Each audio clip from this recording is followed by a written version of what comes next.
하나님의 말씀은 예레미야 5장 20절에서 25절이 말씀입니다. 너는 이를 야곱 집에 선포하며 유다에 공표하여 이르기를 우준하여 지각이 없으며 눈이 있어도 보지 못하며 귀가 있어도 듣지 못하는 백성이여 이를 들을지어다. 여호와께서 말씀하시되 너희가 나를 두려워 아니하느냐? 내 앞에서 떨지 아니하겠느냐? 내가 모래를 두어 바다의 기한을 삼되 그것으로 영원한 기한을 삼고 지나치지 못하게 하였으므로 파도가 흉용하나 그것을 이기지 못하며 뛰노나 그것을 넘지 못하느니라.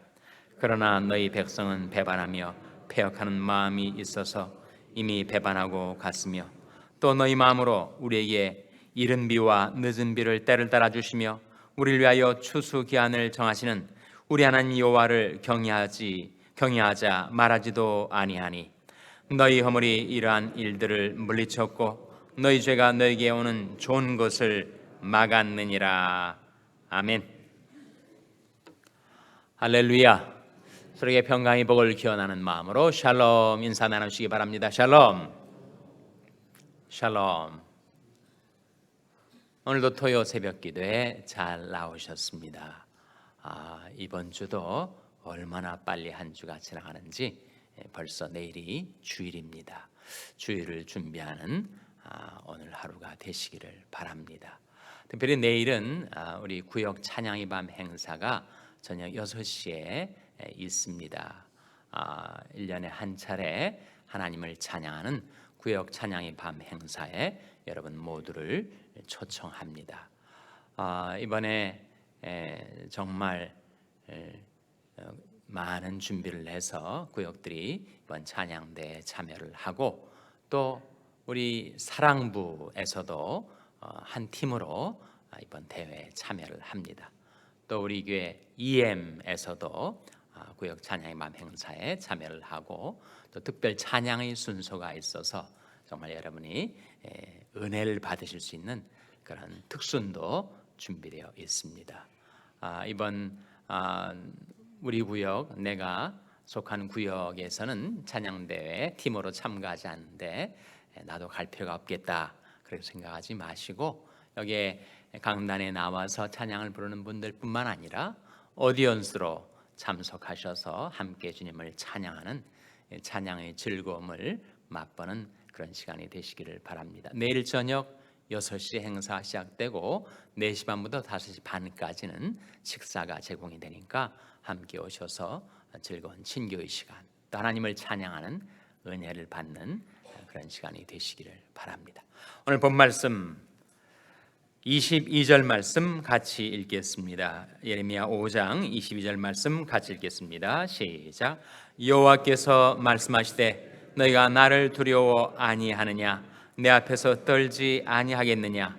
내가 모래를 두어 바다의 기한을 삼되 그것으로 영원한 기한을 삼고 지나치지 못하게 하였으므로 파도가 흉용하나 그것을 이기지 못하며 뛰노나 그것을 넘지 못하느니라. 이 말씀 가운데 계한이라는 단어가 나오죠. 계한이 뭐죠? 계한, 경계란 말입니다. 그 구역, 그 범위를 한정해서 경계를 설정해 두셨다 그런 말씀이에요. 그러니까 바다에 아무리 파도가 흉용하지만 해변가에 모래가 있어가지고 이 이상은 더 이상 침범하지 못하게 하나님이 계한을 설정해 두셨다 그런 말씀이죠. 물론 쓰나미 현상이 일어나면 그 계한을 넘어서서 그 뛰노는 흉포한 바다의 파도가 넘쳐들어서 쓰나미 재앙이 생길 때가 있지만 통상적인 경우, 정상적인 경우는 그렇지 않습니다. 아무리 파도가 높이 일어도 하나님이 설정해 두신 그 바다의 계한, 그 모래의 경계, 그 해변에 모래로 하나님이 설정해 두신 그 계한을 넘지 못한다는 거예요. 아무리 파도가 육지로 엄습을 하려고 해도 여기까지만이라고 하나님이 계한을 설정해 두셨다는 겁니다. 그래서 이 자연계에 하나님께서 자연 법칙을 정해 놓으시고 하나님이 주신 명령을 모든 피조물들이 따라 움직이게 해 두셨다는 겁니다. 그런데 유독 사람만은 하나님이 정해 놓으신 계한을 함부로 넘어가게 된다는 거예요. 그것이 바로 다음 구절에 있는 말씀 아닙니까? 23절 말씀 보시면 그러나 너희 백성은 배반하며 패역하는 마음이 있어서 이미 배반하고 갔으며 뭘 갔다는 거예요? 그 명령의 계한을 넘어서서 우상을 섬기는 일로 팔려 넘어가 버리고 말았다는 겁니다. 하나님이 주신 명령을 자기 등 뒤로 던져버리고 자신의 욕망을 좇아서 음란하게 우상을 숭배하는 그러한 일들을 행하였으니 그들에게 심판이 임할 수밖에 없지 않겠는가. 하나님은 백성들을 사랑하셔서 그들에게 은총과 축복을 부어주시고자 하셨지만 그들의 허물과 죄악이 그들에게 좋은 것이 오는 것을 막아서게 되었다. 25절 말씀 같이 읽겠습니다. 25절 말씀 같이 읽겠습니다. 시작. 너희 허물이 이러한 일들을 물리쳤고 너희 죄가 너에게 오는 좋은 것을 막았느니라. 이 말씀 속에 너희 죄가 너에게 오는 무엇을 막았다고요? 좋은 것. 좋은 것을 하나님께서 축복으로 베풀어 주시고자 했으나 우리 인생이 범한 죄악이 좋은 것이 자기에게 오는 것을 막아서게 만들었다는 겁니다. 죄는 하나님의 축복을 막아섭니다. 하나님이 우리에게 좋은 것을 주시고자 하지만 자신의 욕망, 자신의 고집, 자신의 죄악 때문에 그 하나님이 베푸시는 은혜와 축복을 못 받게 된다는 거예요.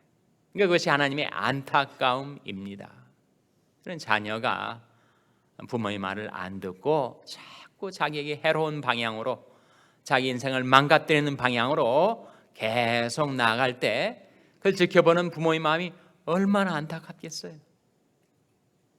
자녀도 인격이니까 자유의지가 있어서 지 인생 지가 살겠지만 부모가 볼 때 번연히 좋은 길이 있는데 행복한 길이 있는데 그것을 마다하고 계속해서 자기 인생을 망치는 방향으로 살아가면 부모의 마음이 얼마나 안타깝겠습니까? 하나님 아버지께서 우리 인생에 살아가는 삶의 모습을 지켜보시고 그러한 마음을 가지신다 하는 거예요. 농경사회에서 하나님께서 그들에게 꼭 이른 비와 늦은 비를 베풀어 주셨습니다. 그리고 곡식이 무르익을 때는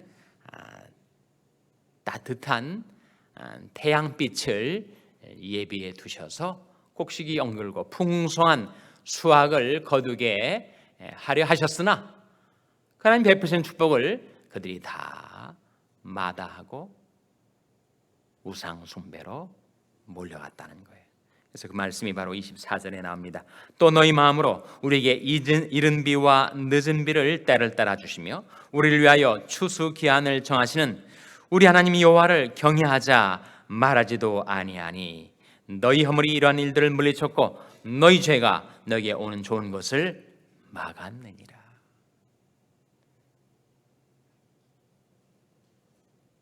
우리 인생에 특별히 현대인들이 크게 착각하는 것이 한 가지가 있는데 하나님이 우리에게 어떤 명령을 주실 때 이 명령은 나를 얽매이려고 나를 구속하려고 하나님이 나를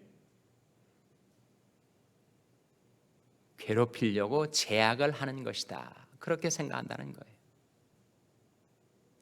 그것보다 큰 오해가 없습니다.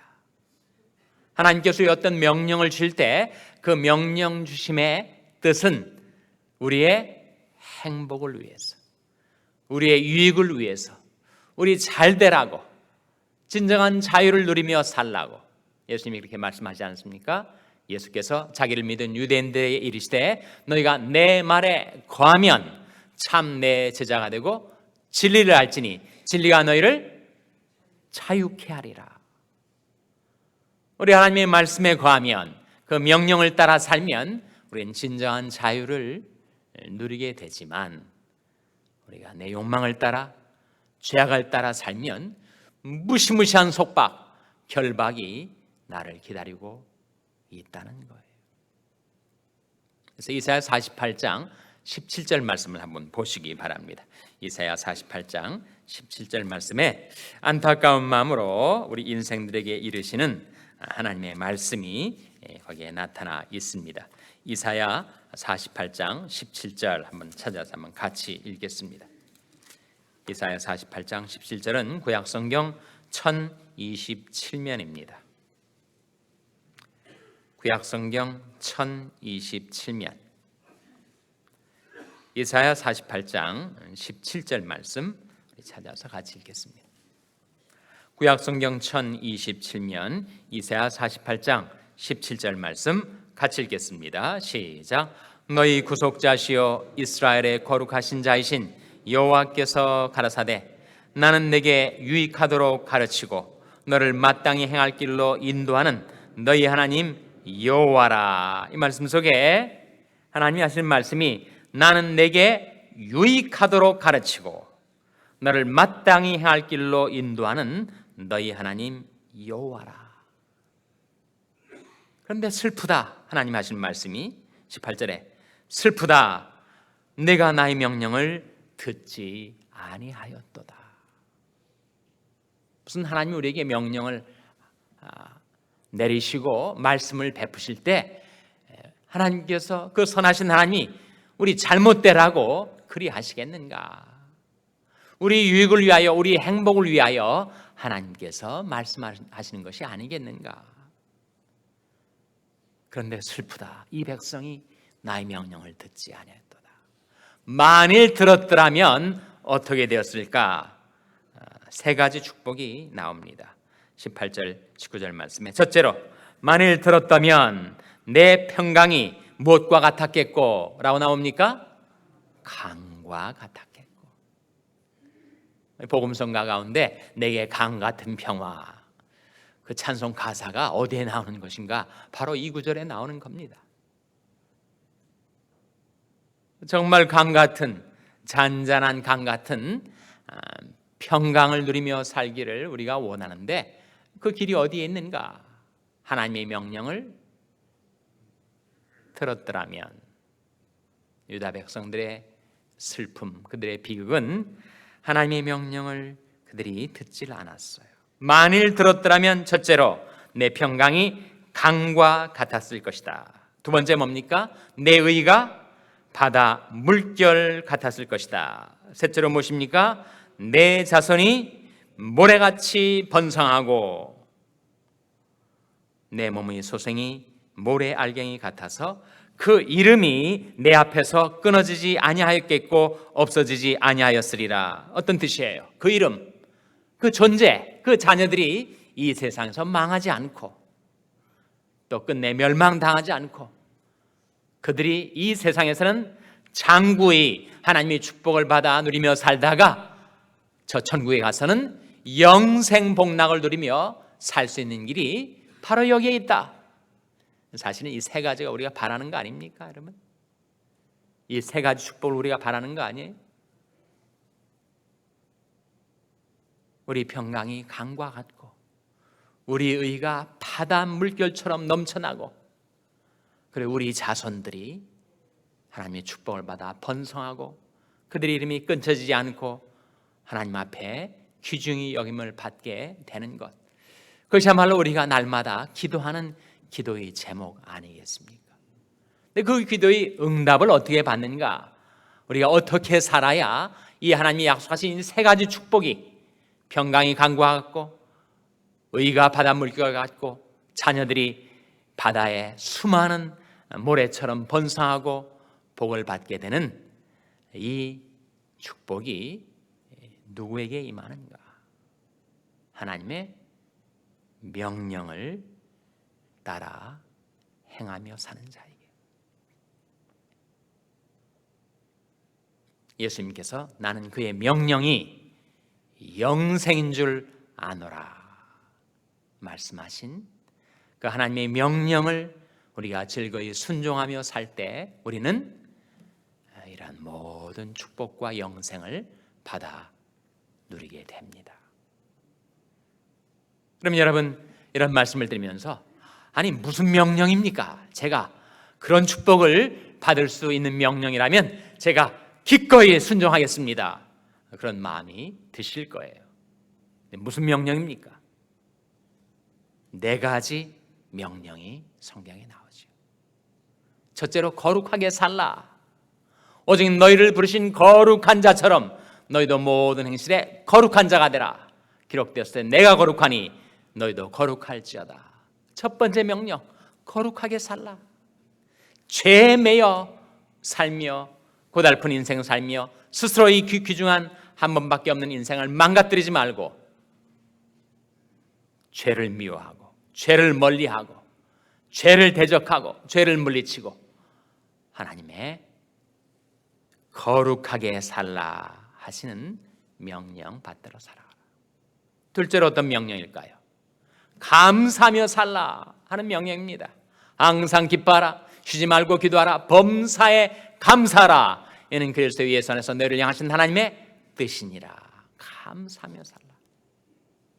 우리 이 명령을 의식하고 이 명령을 의지하고 따라 살려 하지 않으면 나도 모르는 사이에 불평하고 짜증내고 원망하며 살게 돼 있는 죄 있는 인생입니다.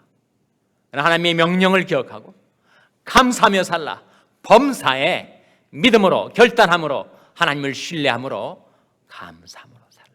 비록 어려운 일, 괴로운 일, 나쁜 일이 생겨도 하나님이 이것도 변하여 합력하여 선을 이루어 주실 그 하나님을 신뢰함으로 믿음으로 감사하며 살라. 우리에게 주신 명령입니다. 세 번째 명령, 전도하며 살라. 그러므로 너는 가서 모든 족속으로 제자를 삼아 아버지와 아들과 성령 이름으로 세례를 주고 내가 너에게 분반 모든 것을 가르쳐 지키게 하라. 너는 말씀을 전파하라. 때를 얻든지 못 얻든지 항상 힘쓰라. 생각해 보면 우리가 크리스찬이 된 것, 우리가 구원받은 것, 우리가 하나님의 자녀가 된 것, 우리가 영생 얻은 것 어떻게 해서 이루어진 일이에요? 그 누군가가 나에게 전도했기 때문에. 그러니 나를 구원해 주신 그 말씀을 나도 전하며 살아가야 하지 않겠는가? 네 번째로 사랑하며 살라. 새 계명을 너에게 주노니 서로 사랑하라. 내가 너를 사랑한 것 같이 너희도 서로 사랑하라. 너희가 서로 사랑하면 이로써 모든 사람이 너희가 내 제자인 줄 알리라. 그것이 성경이 우리에게 보여주는 큰 4가지 계명, 4대 계명입니다. 우리가 그 명령을 쫓아 살면 우리는 영생을 받아 누리게 돼요. 그리고 우리가 기도하는 대로 그 3가지 큰 기도의 제목, 우리 평강이 강과 같게 되고 우리의 의가 바다 물결과 같게 되고 우리 자녀들이 바다 모래 알갱이 같이 번성하고 그 이름이 끝쳐지지 않는 그런 자손 만대의 축복을 받아 누리게 됩니다. 그러니 우리가 그 하나님의 명령을 따라 순종하며 살아야 하지 않겠습니까? 나의 계명을 가지고 지키는 자라야 나를 사랑하는 자니 나를 사랑하는 자는 내 아버지께 사랑을 받을 것이요 나도 그를 사랑하여 그에게 나를 나타내리라 하셨지 않습니까? 사람이 나를 사랑하면 내 계명을 지키리니 내 아버지께서 저를 사랑할 것이요 우리가 저에게 와서 거처를 저와 함께 하리라. 우리 하나님의 명령을 받들어 순종하며 사는 가장 큰 축복은 하나님께서 거처를 우리와 함께 하시는 것. 항상 하나님의 그 거룩한 임재를 우리에게 허락해 주시는 것. 늘 하나님께서 우리와 함께 하시는 거예요. 하나님이 우리와 함께만 해 주신다면 다른 모든 축복들은 따라오는 것 아니겠습니까, 여러분? 누구에게 하나님께서 거처를 함께 하시는 그런 축복을 베풀어 주시는가? 사람이 나를 사랑하면 내 말을 지키리니 내 아버지께서 저를 사랑하실 것이요 우리가 저에게 와서 거처를 저와 함께 하리라. 하나님이 말씀을 통하여 우리에게 명확하게 나타내 주신 4대 명령, 거룩하게 살라, 감사하며 살라, 전도하며 살라, 사랑하며 살라. 그 명령을 받들어 살아가는 가운데 영생을 맛보며 누리며 그 3대 축복, 여러분 인생의 평강이 강과 같고 의가 바닷물결 같고 여러분의 자손들이 바다 모래알갱이 같이 번성하고 축복을 받아 하나님이 항상 함께 하시는 복의 복을 받아 누리시는 여러분 한 분 한 분 되시기를 주님의 이름으로 축원합니다. 기도하시겠습니다. 오늘 말씀 기억하며 하나님, 저희들이 하나님의 명령 받들어 순종하며 살겠사오니 영생복락 누리게 하여 주시옵소서. 기도하시기 바랍니다. 우리 자녀들을 위해서 기도할 때 하나님, 저희 자녀들이 하나님의 명령을 깨닫고 그 명령을 따라 사는 자녀들 되게 해 주시옵소서. 기도하시기 바랍니다. 병상에 연약한 지체들을 위해서 기도하실 때 하나님, 저 연약한 지체들을 성령의 능력으로 소생시켜 주시옵소서. 위하여 기도해 주시기 바랍니다.